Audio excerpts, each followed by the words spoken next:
Once Human just had a ton of issues addressed. We'll go over all of those issues, including the territory problem, as well as people losing their home. We'll also have some additional tips with grinding, what you should grind, and how to go about that. Additionally, we have some stealth changes that weren't in the patch notes, as well as a whole bunch more. What's up, world? It's Utopia back in with another video. Today we're checking out all things Once Human. Okay, so first up, let's go over the issue with the home situation, as well as some of the territory problems that have been happening over the last 24 hours. This was addressed over on the Discord, and with that, additionally, there was also apparently some missing equipment with that. The first notice here went over that, saying we're working to resolve the issues with missing equipment and housing/territories. Obviously, they said they're sorry for the delay and they're working as fast as possible to resolve the issue. They said they have received feedback regarding the item and territory losses after yesterday's maintenance. Both problems have been identified and currently being resolved as quickly as possible. They went on to say for metas who ever encountered the item loss issue while using the deposit function, they will send the lost items to you via in-game mail along with additional compensation. And they said for those who have experienced the territory loss, they will repair the affected territories as well as return those lost items and building materials to your territory vault.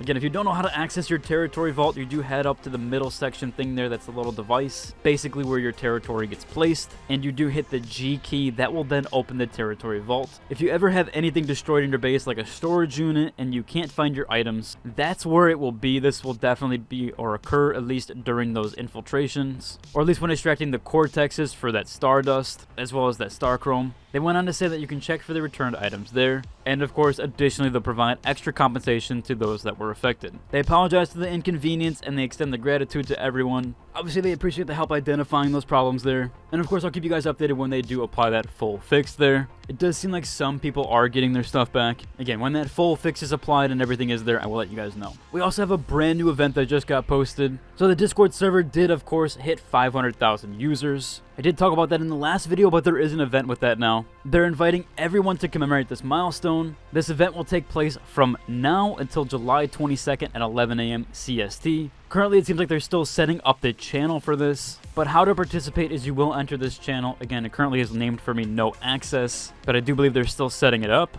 Actually, in the middle of recording this video, they finally do have this set up. So currently it is a new channel called 500,000 Strong. All you gotta do is leave a message saying 500,000 Strong, and you can enter a chance to win some prizes. There's also other things that you can leave there, such as suggestions for Once Human and your story with Once Human, as well as the experience with different servers. All they need you to do is leave a message and have that 500,000 Strong in there. There's actually some really good prizes with this. The grand prize for this, I believe, is a laptop, which is a Gen 9 Intel 16-inch with a RTX 4080. First prize is an RTX 4090 graphics card. The second prize is an SSD. A third prize is a $50 gift card. And the lucky prize for 20 people will be a $10 gift card. Again, super simple. This will last until that July 22nd. So be sure to head over to the Discord for that. I will include a link to that down below. Going over some tips. I know a lot of people want that for level 50 plus, especially now that people are hitting that max level of level 50. So we have this post here saying, who do you grind? And we have a few comments here like this one. I'm saving the majority of my controllers for hard and pro mode, and that they typically do chest runs. However, if you didn't know, currently you can actually grind for basically unlimited amount of controllers. All you really need to do is the public events. You might not have known, but on your map there are public events. There's the new one with the truck, that's the PvP one. There's also some other public events there. So do be sure to keep checking your map for those public events, as when you do those public events, you can get up to 5 controllers. And there's one up every single hour. And you can theoretically do about 10 an hour.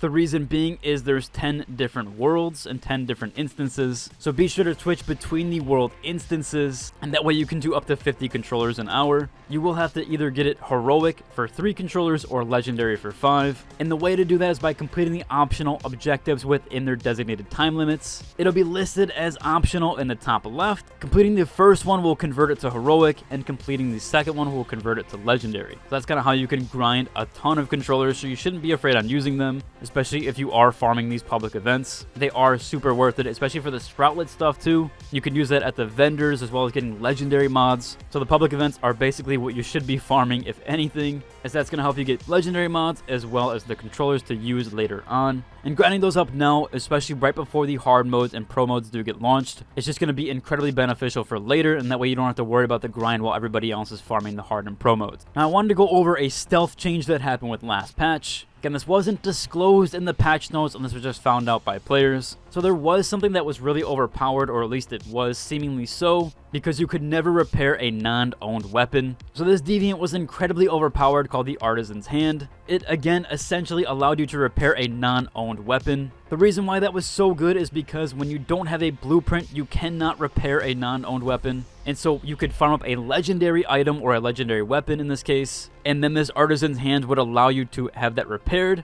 which is insane because for all the playtests, the beta stuff, we never had this be the case. So the fact that there was an item in the game that allowed you to repair a non-owned legendary weapon was just insanely OP.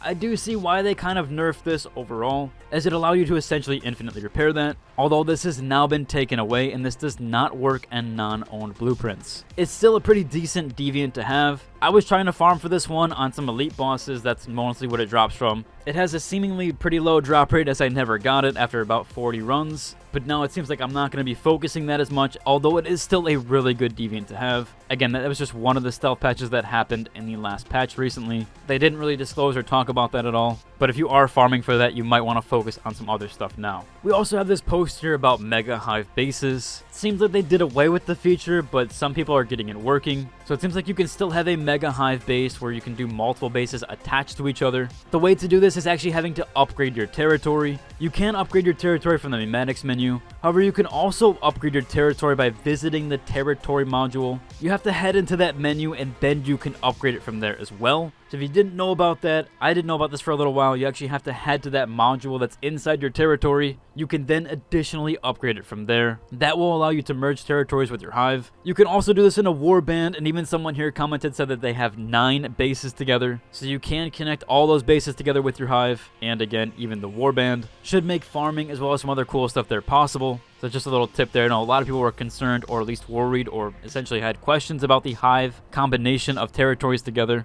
or if you could do mega bases still. Again, there was questions if that had been removed, but it seems like you just need to upgrade your territory in order to accomplish that. We also had a tip here about the mining platform. Again, if you've tried using the mining platform, it isn't based on the local ores. It's actually based on your location. So don't worry about the ores that you see in the area. If you see iron or tungsten, it's not based on that. It's based on the area itself. So the entire zone there is taken into account. It's not just based on the local ores, or at least the ones that you see on screen, although obviously that's going to give you some clue into where that you can place it and what ores that you'll be able to mine, but it is entirely based on your location. So you might see an ore that's local to you, or that's local to the mining platform, and it not show up on the mining platform. So just know there is a little bit of a stipulation there with that. Overall though, it should about cover for today's video. If you like and subscribe, and until the next one, deuces.